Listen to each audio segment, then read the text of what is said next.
Gujarat police દ્વારા cyber ક્રાઇમને નાથવા માટે આખા રાજ્યમાં એક મેગા ઝુંબેશ ચાલુ કરવામાં આવેલી છે, જેમાં જે મ્યુલ એકાઉન્ટ ધારકો છે, જે લોકો મ્યુલ એકાઉન્ટનો ઉપયોગ કરે છે, એ લોકો મોટા પ્રમાણમાં સાયબર ક્રાઇમમાં એ એકાઉન્ટનો ઉપયોગ કરતા હોય છે. સાયબર ક્રાઇમમાં જે તમામ પ્રકારના ફ્રોડ હોય, ઇન્વેસ્ટમેન્ટ બેન્કિંગના ફ્રોડ હોય, બેન્કિંગ ફ્રોડ હોય, સાથે સાથે યુપીઆઈ બેસ્ડ જેટલા ફાઇનાન્શિયલ જે એ છે એ હોય, સાથે જે ડિજિટલ અરેસ્ટના તમામ પ્રકારના જે પૈસા આવતા હોય છે, એ મોટાભાગે ગુનેગારો મ્યુલ એકાઉન્ટ વાપરતા હોય છે અને મ્યુલ એકાઉન્ટમાં એ પૈસાનો લેનદેન કરતા હોય છે. મ્યુલ એકાઉન્ટ બેસિકલી અમુક લોકોના એકાઉન્ટમાં એ લોકો ભાડા ઉપર લેતા હોય છે અને એને મ્યુલ એકાઉન્ટ તરીકે ગણવામાં આવે છે. લોકો નોમિંગલી અને અનનોમિંગલી એટલે જાણીબૂજી અને વગર જાણીબૂજી બંને બાબતોમાં મ્યુલ એકાઉન્ટનો લોકો બીજાને વાપરવા માટે આપતા હોય છે.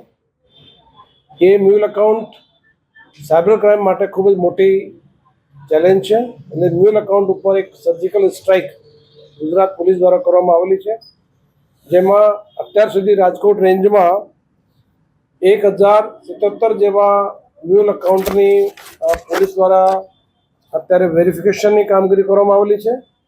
એ તમામ પૈકી 54 મ્યુલ એકાઉન્ટ ધારકો વિરુદ્ધમાં ફરિયાદ દાખલ કરવામાં આવેલી છે.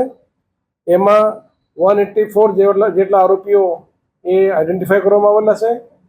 184 પૈકી 51 ગુનેગારોને જે મ્યુલ એકાઉન્ટમાં ગુનેગારો છે એને પકડવામાં આવેલા છે અને બાકી લોકોના વિરુદ્ધમાં એ કામગીરી ચાલુ છે. અત્યાર સુધી લગભગ 19 કરોડ 25 લાખ જેવી માતબર રકમ એ મ્યુલ એકાઉન્ટ મારફતે સાયબર ગુનેગારો એ રકમનો ઉપયોગ કરેલો છે. બાકી જે ખાતા ધારકો છે, બાકી જે મ્યુલ એકાઉન્ટના જે એકાઉન્ટ છે એની વેરિફિકેશનની કામગીરી ચાલુ છે. ગુજરાત પોલીસ દ્વારા તમામ મ્યુલ એકાઉન્ટ ધારકોના વિરુદ્ધમાં પોલીસ કડક પગલાં લેશે અને પબ્લિકને પણ અપીલ કરું છું કે કોઈ પણ પોતાના જે એકાઉન્ટ હોય, બેંકના જે એકાઉન્ટ હોય, એ કોઈ પણ વ્યક્તિને ભાડા ઉપર અથવા કોઈ પણ પ્રકારના યુઝ કરવા માટે એ કોઈ પણ સંજોગોમાં આપવું નહીં જોઈએ.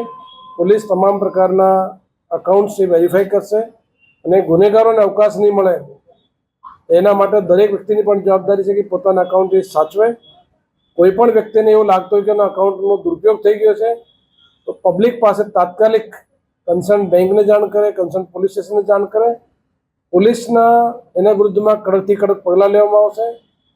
સાયબર ક્રાઇમ નાથવા માટે ભારત સરકાર દ્વારા હેલ્પલાઇન 1930 પણ ખૂબ જ સારી ઇફેક્ટિવલી અત્યારે એની કામગીરી ચાલુ છે. લોકો પણ 1930 હેલ્પલાઇનનો વધુ ઉપયોગ કરે, જેથી આપણે બધા સાથે મળી અને એવા જે સાયબર ક્રાઇમના ગુનેગારો છે, જે સમાજ માટે મોટી ચેલેન્જ છે, એના વિરુદ્ધમાં કડક કામગીરી હાથ ધરી શકે અને પગલાં પણ લઈ શકે.